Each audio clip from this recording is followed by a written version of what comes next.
¿Cómo está, doctor Indacochea? Tenga usted muy buenos días. Buenos días, Rodolfo. Un gusto escuchar. Qué gusto.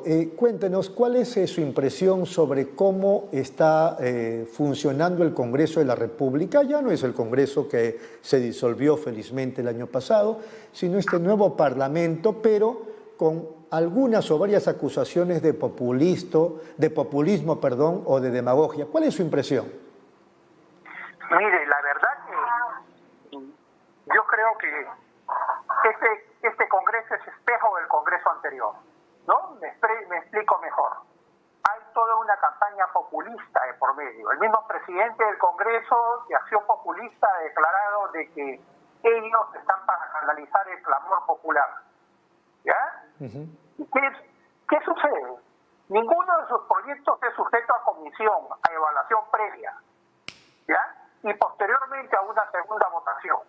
Acaban de aprobar recientemente el proyecto de los peajes, y estamos hablando del proyecto de los taxis informales. El proyecto de los peajes, en la cual simplemente han decidido la suspensión arbitraria de los peajes, de 22 peajes que son contratos privados firmados del Estado peruano con el exterior. ¿Qué significa esto? Esto significa que muchos de estos contratos están cuestionados, porque hay indicios de corrupción y deben ser investigados por la justicia. Acá les han dado la salida perfecta a los corruptos. Para mí, incluso el Congreso da una presunción que está coludido con la corrupción. ¿Por qué? Porque estos contratos, de continuar su vía legal, deberían ser investigados y descartar todo lo que ha habido de corrupción. Y por otro lado, evidentemente, hacer los reclamos pertinentes. Pero ¿qué sucede? Al incumplirla, romperlos unilateralmente, nos están exponiendo a los tribunales internacionales a pagar sumas multimillonarias, como ya acaba de suceder con el contrato que rompió Castañeda. El tema del peaje en Puente Piedra. El peaje de Puente Piedra no era la forma de cortarlo unilateralmente, porque esto ha implicado que en Washington el CIADI dictamine que hay que pagar 220 millones de dólares a favor de ellos.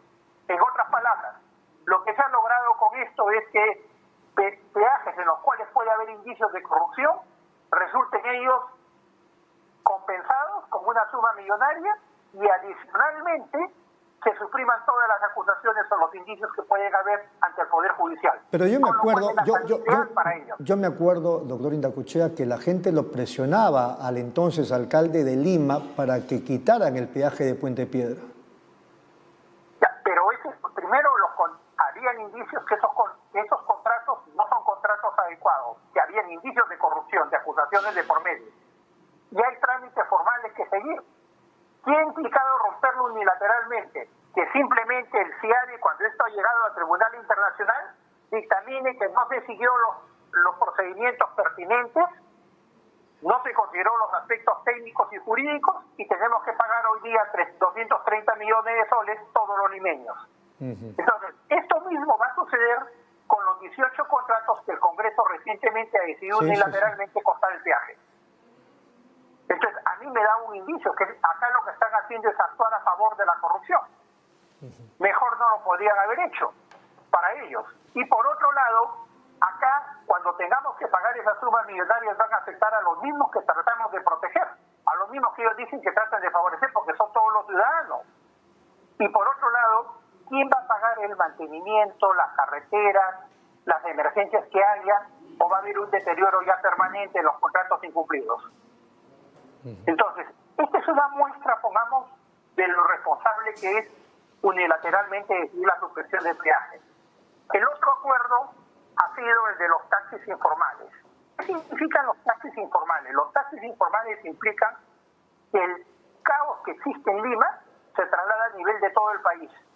El 70% de los accidentes son hechos por vehículos ligeros, y se autoriza a los vehículos ligeros a actuar en todo ese caos de informalidad, con lo cual desincentiva a líneas formales formalmente establecidas. ¿Qué va a significar esto? Que van a ir de provincia a provincia, no van a respetar el tope de velocidad. Mientras uno viaja en un autobús y hay una velocidad máxima y relevan los choferes, acá no va a haber. Acá están causando una gran irresponsabilidad. Adicionalmente a que es increíble que en una pandemia no respeten el distanciamiento.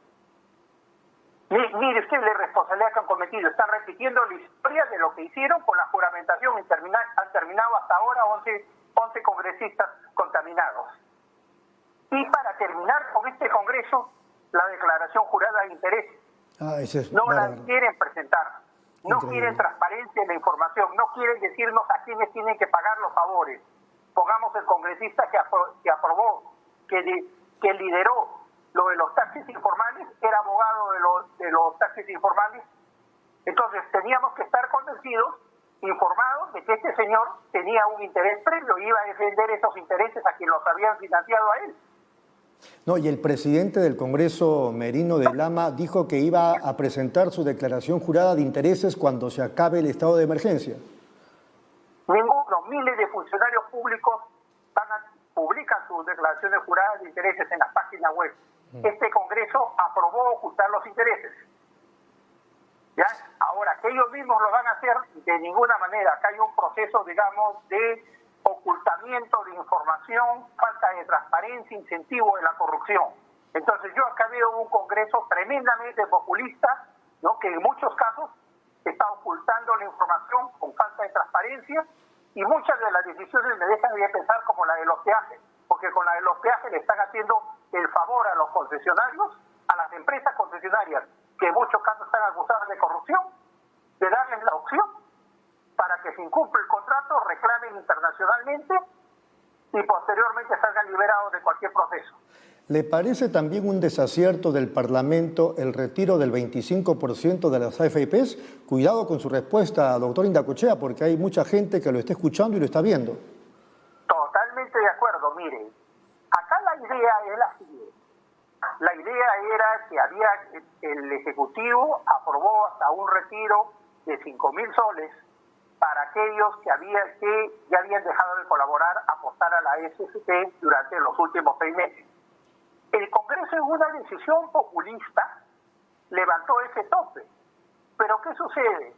Quienes van a retirar los fondos no son quienes más los necesitan, sino son aquellos que aportan más y que tienen un trabajo establecido, con lo cual generan un problema en los fondos. Me explico mejor.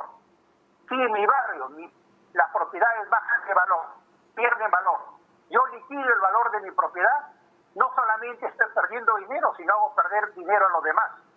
Pero bueno, hoy día ya está decidido porque estaba en una competencia populista el Congreso. Yo creo que lo más responsable hubiera sido, digamos, autorizar el retiro a cierto tope, ¿ya? Y evidentemente emprender esa reforma que el Congreso hoy día no quiere hacer.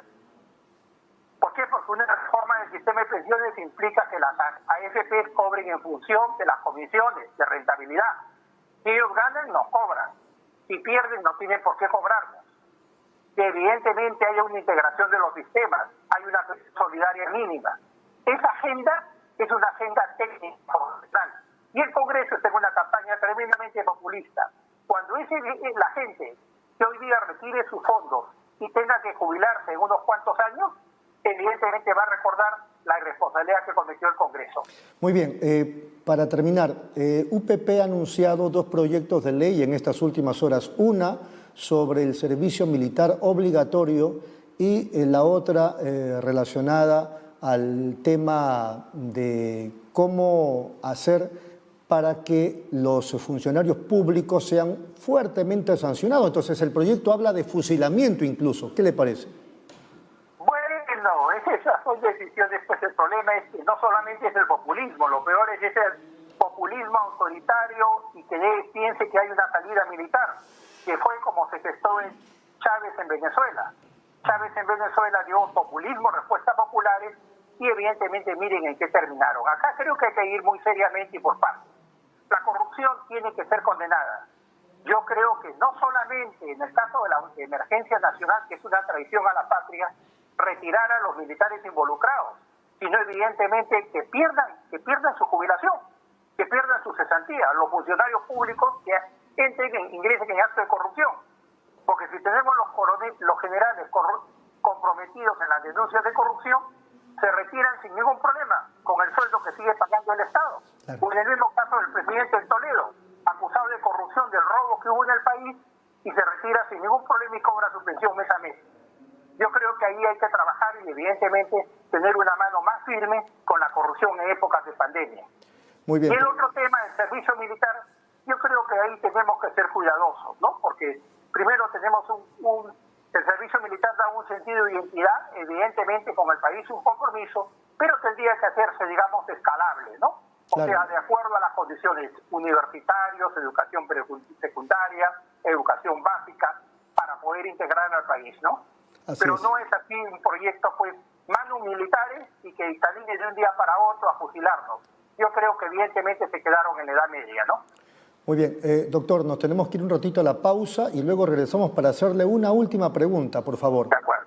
Lamentablemente, con el tema de las canastas alimentarias para la gente más necesitada, el tiempo me ha dado la razón. Son más de 300 municipios que están acusados de corrupción, de haber repartido las canastas entre sus allegados. No tienen capacidad de llegada, no tienen capacidad de comprar canastas adecuadas alimentarias. Mi propuesta va en que esto lo deberían hacer las Fuerzas Armadas.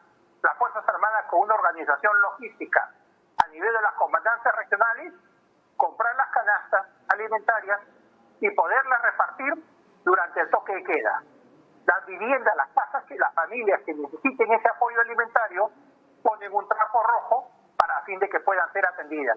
Y esto va a ser una ayuda mucho más efectiva, con canastas estandarizadas y con una economía incluso por la compra masiva. ¿Cómo se explica, y con esto ya termino ahora sí, doctor Indacochea, cómo se explica que en algunas regiones, por ejemplo Cajamarca, el tema de la pandemia ha sido bien manejada? Por ejemplo, Cajamarca tiene 3 muertos y me parece que hace días un médico, digamos, de gran importancia por el manejo que tienen los hospitales, decía que no hay un solo paciente en UCI del COVID-19 en Cajamarca. ¿Cómo se explica eso? Bueno, hay interrogantes. Parece que lo mismo sucede en Huancavelica. Parece ser que el virus, el COVID-19, no llega tan fácilmente en las alturas, en las serranías en el Perú. Para suerte nuestra, ¿no? Porque Huancavelica está en la misma situación. Y lo otro que sería lo mejor, que evidentemente estén organizados, hayan cumplido la cuarentena, no haya informalidad y tenga una población que pueda evidentemente ayudar a superar esta pandemia. Perfecto, clarísimo, doctor Indacochea. Ha sido muy amable, muchas gracias. Muchas gracias a ustedes.